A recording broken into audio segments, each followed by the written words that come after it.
ચોથા મુદ્દાની વાત કરીએ તો રાજકોટમાં વ્યાજખોરોના ત્રાસની કહાની હવે રોજિંદી બની ગઈ છે, પરંતુ દરેક ઘટના પાછળ એક તૂટતું પરિવાર, એક ખોવાતું જીવન અને અનેક અનઉકેલ પ્રશ્નો છુપાયેલા હોય છે.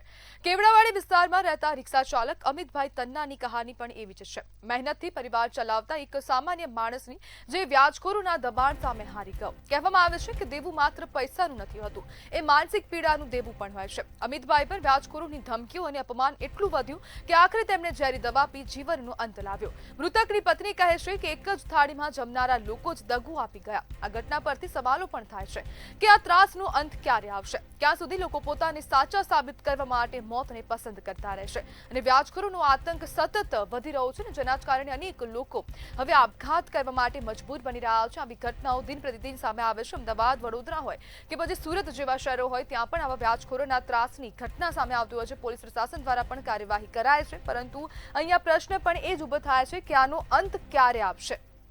ક્યાં સુધી હવે નિર્દોષ લોકો પોતાનો જીવ ગુમાવતા રહેશે? અને 50,000 રૂપિયા આજે ચેતનાભાઈ છે તેમના દ્વારા લેવામાં આવ્યા હતા અને તેમને 1.5 લાખથી પણ વધુ રૂપિયા ચૂકવી દીધા હતા. અને તેમની પત્ની દ્વારા પણ એવો આરોપ કરવામાં આવ્યો છે કે આ જે વ્યાજખોર છે તેના દ્વારા તેમની જે 1.5 લાખ રૂપિયાની રિક્ષા છે તે પણ જપ્ત કરી દેવામાં આવી છે અને તેમને સતત માનસિક ત્રાસ પણ આપવામાં આવતો હતો.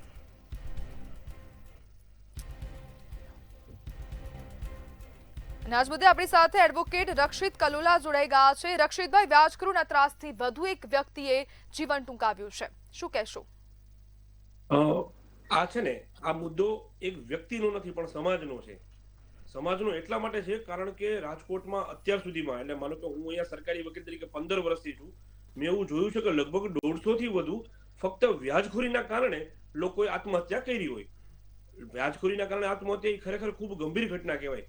રાજ્ય સરકારે ઘણા બધા પ્રયત્નો કર્યા, પણ આ પ્રયત્નોમાં કદાચ કોઈ ક્યાંક અંશે એવી હજી કચાશ રહી ગઈ હોવી જોઈએ કે જેથી હજી આજની તારીખે અત્યારે પણ વર્ષે 2, 4, 5 કિસ્સાઓ એવા જોવા મળે છે કે જેમાં વ્યાજના કારણે લોકો આત્મહત્યા કરે છે. આ આત્મહત્યા નહીં પણ એબેટમેન્ટ ઓફ સુસાઇડ, એટલે કે આત્મહત્યા માટે ફરજિયાત દબાણ, એવા પ્રકારનો કેસ કહી શકાય, જેને ભારતીય દંડ સંહિતા મુજબ 306 મુજબ આની કાર્યવાહી કરી શકાય. હા, એક પ્રશ્ન પોલીસની જવાબદારી ઉપર પણ ઉપસ્થિત થાય છે. એવું પણ આમાં આ કિસ્સામાં જોવું પડશે 100% કે અગાઉ ફરિયાદ થઈ હતી કે કેમ.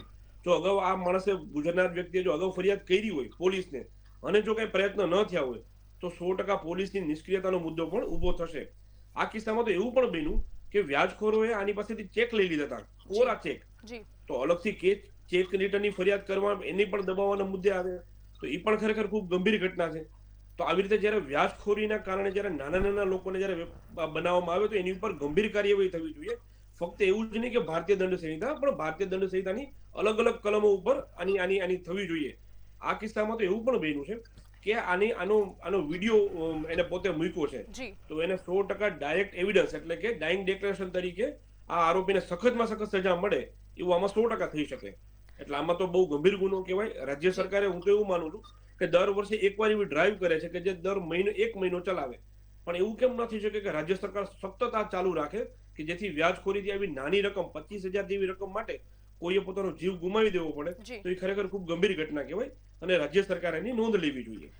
રક્ષિતભાઈ, આ જે વ્યાજખોરોનો ત્રાસ છે તે ક્યારે અટકશે? તેનો અંત ક્યારે આવશે?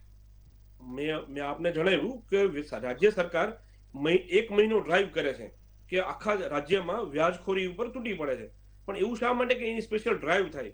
એવું શું કામ ન થાય કે આખું વર્ષ એ ડ્રાઈવ ચાલે અને આખું વર્ષ એની ઉપર સતત એવા પગલા લેવાય કે જેથી દરેક જગ્યાએ, આખા રાજ્યમાં, રાજકોટમાં જ નહીં, આખા રાજ્યમાં વ્યાજખોરી લોકો બંધ કરી દે અને બંધ કરીને બીજો ધંધો શરૂ કરી દે, એવું કંઈક રાજ્ય સરકારે કરવું જોઈએ.